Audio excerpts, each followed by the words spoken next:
3 साल पहले जब बेटा अपने सपनों को पूरा करने के लिए विदेश गया था, तब उसकी बूढ़ी माँ ने आंसू भरी आंखों से विदा किया था। उसने बेटे के सिर पर हाथ रखा, कहा था, बेटा खूब मेहनत करना और अपना नाम रोशन करना, बस कभी अपनी माँ को भूलना मत। बेटा भी उस समय भावुक होकर बोला था कि माँ, जल्दी ही बहुत सारा पैसा कमाकर लौटूंगा और अपनी माँ को हर सुख देगा। लेकिन समय बीत गया, 3 साल गुजर गए और जिंदगी की भागदौड़ में वह अपनी माँ से दूर होता चला गया। कभी कभी फोन जरूर कर लेता, लेकिन माँ की हालत कैसी है यह सच में जानने की कोशिश उसने कम ही की थी।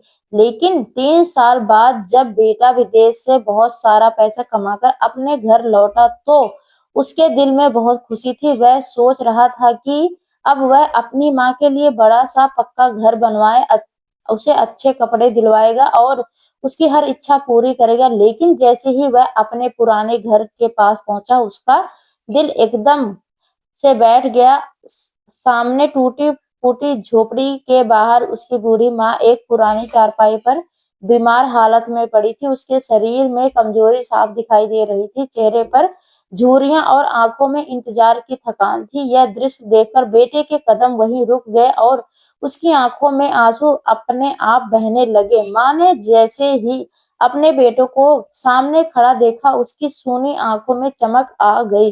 वह कमजोर आवाज में बोली, बेटा तू आ गया। बेटे ने दौड़कर माँ का हाथ पकड़ लिया और फूट फूट कर रोने लगा। उसे उस पर समझ आया कि उसने पैसा तो बहुत कमा लिया, लेकिन इन 3 सालों में अपनी माँ का साथ और उसका हालचाल पूछने का सबसे बड़ा फर्ज भूल गया। उस दिन बेटे को एहसास हुआ कि दुनिया की सारी दौलत भी उस माँ के प्यार के सामने बहुत छोटी है, जिसने उसे अपने खाने पसीने से बड़ा किया था। बेटा माँ का हाथ पकड़कर रोता ही रह गया। उसकी आंखों से पछतावे के आंसू रुक ही नहीं रहे थे। उसने देखा कि झोपड़ी की छत जगह जगह से टूटी हुई थी, चारों तरफ गरीबी और अकेलेपन की निशानी दिखाई दे रहे थे। बेटे ने कांपती आवाज में माँ से पूछा, माँ आपकी यह हालत कैसे हो गई?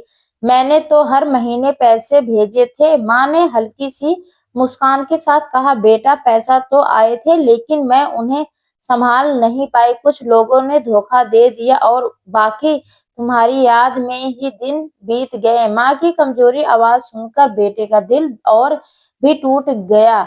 माँ की उसे लगा जैसे उसने अपनी सबसे जिम्मेदारी ही छोड़ दी थी। उस दिन बेटे ने तुरंत डॉक्टर को बुलाया और माँ का इलाज शुरू करवाया। वह माँ को गोद में उठाकर पास के अस्पताल में ले गया। डॉक्टर ने कहा कि माँ बहुत दिनों से ठीक से खाना नहीं खा रही थी और इलाज भी नहीं हुआ, इसलिए उसकी हालत कमजोर हो गई। बेटे ने तय कर लिया कि अब वह माँ को कभी अकेला नहीं छोड़ेगा। उसने गांव में ही एक पक्का घर बनवाने का फैसला किया और माँ के लिए अलग से एक आरामदायक कमरा तैयार करवाया, जहां धूप, हवा और सुकून सब कुछ हो। कुछ महीने में माँ की तबीयत धीरे धीरे ठीक होने लगी। बेटा अब हर समय माँ के पास बैठता, उससे बातें करता और उसके हाथों का बना खाना खाता। माँ के चेहरे पर भी अब पहले जैसी मुस्कान लौटने लगी। एक दिन माँ ने बेटे के सिर पर हाथ रखकर कहा, बेटा मुझे तेरे जैसे पैसे से ज्यादा तेरे साथ की जरूरत थी। ये सुनकर बेटे की आंखों में फिर से आंसू आए। उस दिन उस मन ही मन कसम खाई कि अब वह कभी भी दौलत के पीछे भागकर अपनी माँ को अकेला नहीं छोड़ेगा। धीरे धीरे वह टूटी हुई झोपड़ी की जगह एक सुंदर घर बना गया। लेकिन बेटे को हमेशा वह दिन याद रहता था जब उसने अपनी बीमार माँ को चारपाई पर पड़ा देखा था। उसी दिन उसने समझ लिया था कि दुनिया की सबसे बड़ी दौलत पैसा नहीं, बल्कि माँ बाप का साथ और उनका आशीर्वाद होता है। समय के साथ घर की हालात तो बदल गई, लेकिन बेटे के दिल में उस दिन की तस्वीर हमेशा के लिए बस गई थी, जब उसने अपनी माँ को टूटी झोपड़ी के बाहर बीमार हालत में चारपाई पर पड़ा देखा। वह हर दिन खुद को कोसता था कि अगर वह थोड़ा सा पहले लौट आता तो, या अपनी माँ की हालात के बारे में ठीक से पता करता तो शायद माँ को इतना कष्ट नहीं सहना पड़ता। अब वह माँ को एक पल के लिए भी अकेला नहीं छोड़ता। सुबह उठते ही सबसे पहले माँ के पास जाता, उनके पैरों को दबाता और उनसे बातें करता। माँ भी बेटे के इस बदले हुए व्यवहार को देखकर खुश हो जाती और भगवान का धन्यवाद करती। एक दिन माँ ने बेटे को अपने पास बुलाया और धीमी आवाज में कहा, बेटा, जिंदगी में पैसा कमाना बुरी बात नहीं, लेकिन अपने को भूल जाना सबसे बड़ी गलती होती है। बेटे ने सिर झुकाकर माँ की बात सुनी और बोला, माँ, मुझे माफ कर दो, मैंने देर से सही लेकिन यह समझ लिया कि मेरी सबसे बड़ी दौलत आप ही हो। माँ की आंखों में आंसू आ गए, लेकिन इस बार वह आंसू दुख के नहीं बल्कि खुशी के थे। उसने बेटे के सिर पर हाथ फेरते हुए कहा, मुझे तुझसे कोई शिकायत नहीं है बेटा, बस अब कभी अपने घर और सब अपने लोगों से दूर मत जाना। उस दिन के बाद बेटे ने एक और बड़ा फैसला लिया। उसने विदेश वापस जाने का विचार हमेशा के लिए छोड़ दिया और अपने गांव में ही काम शुरू कर दिया। उसने सोचा कि कम पैसे में भी अगर माँ के साथ रहकर सुकून मिलता है तो वह असली अमीर है। धीरे धीरे उसका काम भी चल निकला और घर में खुशियां लौट आई। अब उस घर में अकेलापन था और ना ही दर्द, बल्कि हर तरफ माँ की ही हंसी और बेटे का प्यार गूंजता था।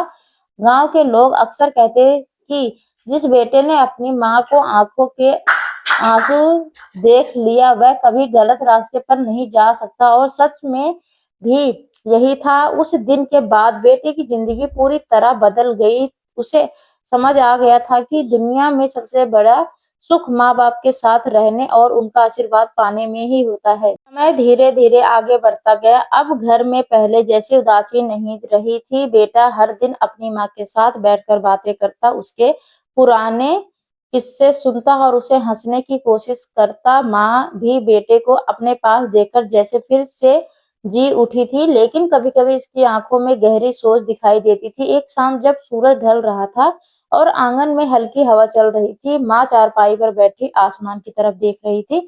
बेटा उसके पास आकर बैठ गया और बोला, माँ, आप क्या सोच रही हो? माँ ने हल्की मुस्कान के साथ कहा, मैं सोच रही हूँ कि वक्त कितना जल्दी बदल जाता है। कल तक तो छोटा था और आज इतना बड़ा हो गया। बेटे ने माँ का हाथ अपने हाथों में पकड़ लिया और बोला, माँ, अगर मैं पहले समझ जाता कि आपको मेरी कितनी जरूरत है तो शायद मैं कभी इतने साल दूर नहीं रहता। माँ ने बेटे के सिर पर हाथ फेरते हुए कहा, बेटा, हर इंसान जिंदगी में कभी ना कभी गलती करता है, लेकिन जो अपनी गलतियों को समझकर उसे सुधार ले वही सच्चा इंसान होता है। माँ की यह बात बेटे के लिए उत्तर गई।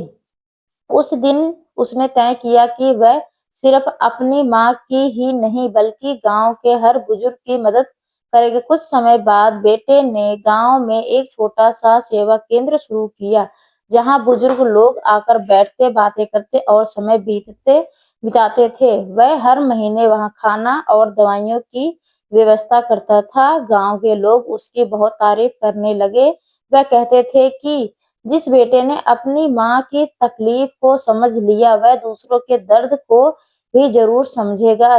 माँ जब यह सब देखती तो उसकी आंखों में गर्व के आंसू आ जाते थे। एक रात माँ ने बेटे को अपने पास बुलाया और बहुत प्यार से कहा, बेटा, मुझे अब किसी चीज की चिंता नहीं। तूने जो सीखा है वह मेरी सबसे बड़ी खुशी है। बेटा चुपचाप माँ की बातें सुनता रहा और उसके दिल में एक ही बात गूंजती रही कि पैसा कमाने से आदमी बड़ा नहीं बनता, बल्कि अपने माँ बाप की इज्जत करने से इंसान की असली पहचान बनती है। उस दिन से बेटा हर सुबह उठकर भगवान को धन्यवाद देता कि उसने उसे सही समय पर सही रास्ता दिखा दिया। कुछ महीनों बाद माँ की तबीयत पहले से काफी बेहतर हो गई थी। अब वह कभी कभी आंगन में बैठकर धूप सेकती और पड़ोस की औरतों से बातें भी कर लेती थी। बेटा जब यह सब देखता तो उसके चेहरे पर सुकून आ जाता। उसे लगता था कि जैसे भगवान ने उसे दूसरा मौका दिया। अपनी माँ की सेवा करने का वह दिन रात मेहनत करता, लेकिन अब उसके मेहनत मकसद सिर्फ पैसा कमाना ही नहीं बल्कि अपनी माँ को खुश रखना था। शाम को कम से लौटते ही सबसे पहले माँ के पास जाता और उसके साथ बैठकर चाय पीता। माँ भी बेटों को देखकर मुस्कुरा देती और कहती, अब लगता है कि मेरा घर फिर से घर बन गया। एक दिन माँ ने बेटे से कहा, बेटा तुझ मुझे तुझ पर टूटी हुई झोपड़ी याद अभी आती है।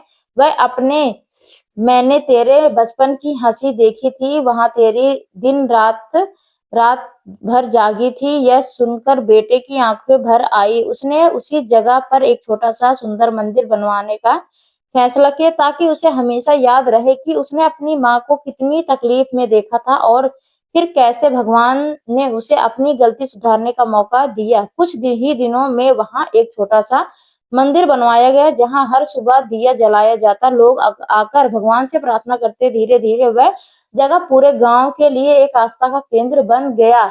लोग वहां आकर अपनी परेशानियां बताते और माँ से आशीर्वाद लेते। बूढ़ी माँ भी सबको यही समझाती, बेटा जिंदगी में चाहे कितनी भी पैसा कमा लो, लेकिन अपने माँ बाप का साथ कभी मत छोड़ना। उसकी बातें सुनकर कई लोग अपनी गलतियां सुधारने लगे। बेटे को जब यह सब दिखाई देता तो उसके दिल में गर्व भी होता और विनम्रता भी। उसे महसूस होता कि उसकी माँ सिर्फ उसकी माँ नहीं बल्कि पूरे गांव के लिए एक सीख बन चुकी है। एक रात जब चांदनी पूरे घर में आंगन में फैल रही थी, माँ ने बेटे का हाथ पकड़कर कहा, मुझे अब किसी चीज का डर नहीं, क्योंकि मुझे पता था कि मेरा बेटा अब सही रास्ते पर चल रहा है। बेटे की आंखों में आंसू निकले। उसने उसने माँ से पैर छूकर, माँ अगर आपकी दुआएं साथ हैं तो मुझे दुनिया की किसी भी दौलत की जरूरत नहीं। उस पल बेटे का समझ आया गया था कि सच्ची अमीरी घर में माँ की मुस्कान और उसके आशीर्वाद में ही छिपी होती है। समय के साथ घर में शांति और खुशियों का माहौल और गहरा होता गया। माँ अब पहले से थोड़ी कमजोर जरूर थी, लेकिन बेटे का साथ पाकर उसके चेहरे पर हमेशा संतोष दिखाई देता था। हर सुबह वह आंगन में बैठकर भगवान का नाम लेती और बेटे के लिए दुआ करती। बेटा भी अब अपने काम के साथ साथ माँ का पूरा ध्यान रखता। गांव के लोग जब भी उसे घर के पास गुजरते तो कहते कि देखो, यही वह घर है जहाँ एक बेटे ने अपनी गलतियों से सीख लेकर अपनी जिंदगी बदल दी।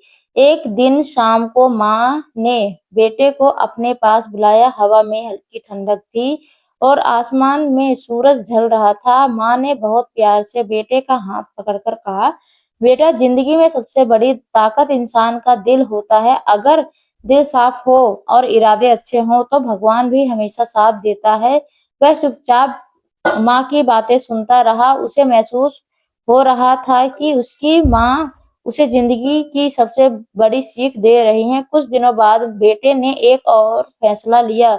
उसने गांव के गरीब और अकेले बुजुर्ग की मदद करने के लिए एक छोटी सी व्यवस्था शुरू की। वह हर महीने कुछ राशन और दवाइयां उन लोगों तक पहुंचाने लगा जिनके बच्चे उन्हें छोड़कर दूर चले गए थे। जब माँ को यह बात पता चली तो उसकी आंखों में खुशी के आंसू आ गए।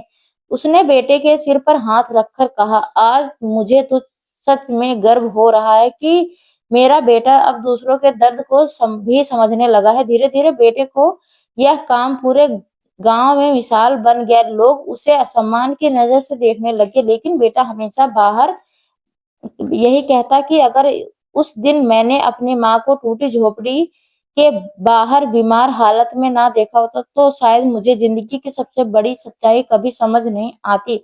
और सच में यही था कि उस दिन के बाद बेटे की जिंदगी पूरी तरह बदल गई थी। उसे समझ आ गया था कि दुनिया जिसके सामने सारी संपत्ति भी छोटी पड़ जाती है। तो दोस्तों, आपको यह कहानी कैसी लगी कमेंट करके जरूर बताइएगा। अगर आपको यह कहानी पसंद आई हो तो इसे लाइक करें और अपने दोस्तों के साथ शेयर करें। आगे भी ऐसी रोमांटिक कहानी के लिए हमारे चैनल सब्सक्राइब करें और बेल आइकन दबाना ना भूलें, ताकि आप हमारी कोई भी कहानी मिस न करें। धन्यवाद दोस्तों, आपका दिन अच्छा हो।